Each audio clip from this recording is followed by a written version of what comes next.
வேங்கை வயல் விவகாரத்தில் காவலரிடம் 6 மணி நேரமாக விசாரணை நடைபெற்றுக் கொண்டிருக்கிறது. வேங்கை வயலைச் சேர்ந்த காவலர் முரளி ராஜாவிடம் 6 மணி நேரத்திற்கு மேலாக சிபிசிஐடி அதிகாரிகள் விசாரணையை மேற்கொண்டு வருகிறார்கள். கூடுதல் விவரங்களை வழங்குவதற்காக செய்தியாளர் முத்துப்பழம்பதி இணைந்திருக்கிறார். முத்துப்பழம்பதி, விவரம் என்ன?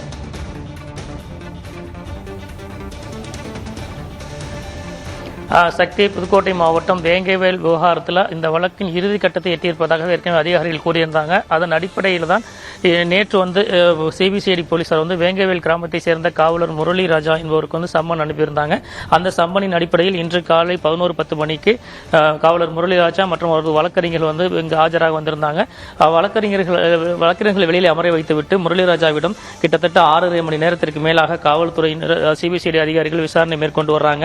இப்போ இந்த வழக்கை பொறுத்தவரையில் வேங்கவேல் கிராமத்தைச் சேர்ந்த கனகராஜ் என்பவர் தான் கடந்த 2022ஆம் ஆண்டு டிசம்பர் மாதம் 27ஆம் தேதி புகார் கொடுத்திருந்தார். அந்த புகாரின் அடிப்படையில் சட்டப்பிரிவு 277, 328 உட்பட 5 பிரிவுகளின் கீழ் வழக்கு பதிவு செஞ்சிருந்தாங்க.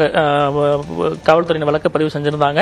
அதே வழக்கை தான் சிபிசிஐடி போலீசாரும் எடுத்து அதன் அடிப்படையில் விசாரணை மேற்கொண்டாங்க. கிட்டத்தட்ட 494 நாட்களாக சிபிசிஐடி போலீசார் இந்த வழக்கில் விசாரணை மேற்கொண்டிருக்காங்க. இந்த சூழலில் தான் இன்னும் ஒரு 2-3 வாரத்திற்குள் இந்த வழக்கை முடித்து விசாரணை அறிக்கையை சமர்ப்பிக்க வேண்டும் என நீதிமன்றம் ஏற்கனவே தெரிவித்திருந்தது.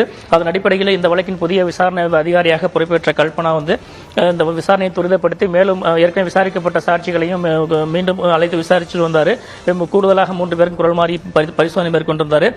இந்த நிலையில தான் இந்த வழக்கில் ஏற்கனவே விசாரிக்கப்பட்ட அதே வேங்கைவேல் கிராமத்தை சேர்ந்த காவலர் முரளி ராஜாவுக்கு சம்மன் அனுப்பி அவரிடம் இன்று விசாரணையை மேற்கொண்டிருக்காங்க. அந்த சம்மன் நிலையை 10 நிபந்தனைகள் குறிப்பிட்டிருக்காங்க. அந்த நிபந்தனைகளை ஏற்க தவறும் பட்சத்தில் கைது செய்யும் நடவடிக்கைகள் ஈடுபடும் என்று ஏற்கனவே சிபிசிஐடி போலீசார் சம்மன்லேயே குறிப்பிட்டிருக்காங்க. இந்த நிலையில கிட்டத்தட்ட 6.5 மணி நேரத்திற்கு மேலாக விசாரணை நடைபெற்று வரும் நிலையில தற்போது கிராம நிர்வாக அலுவலர் வசந்தகுமார் இந்த அலுவலகத்துக்கு வரவழைக்கப்பட்டிருக்காரு. அவர் சற்று முன்பு தான் இந்த அலுவலகத்துக்குள்ளே சென்றிருக்காரு. அவர் எதற்காக வரவழைக்கப்பட்டார் என்பது குறித்து முழு விவரங்கள் தெரியவில்லை. ஆனால் நாம் இது குறித்து காவல்துறை உயர் அதிகாரிகளிடம் கேட்டபோது சம்பந்தப்பட்ட காவலர் முரளி ராஜாவிடம் விசாரணை செய்து சாட்சியங்களை பெறும்போது அதற்கு அருகே ஒரு வருவாய்த்துறை அதிகாரிகள் இருக்க வேண்டும். அந்த அடிப்படையில் கிராம நிர்வாக அலுவலர் வரவழைக்கப்பட்டிருக்கலாம். அவர் முன்னிலையில் சாட்சியங்கள் பெறப்பட்டு வரலாம் என்று தெரிவிச்சிருக்காங்க.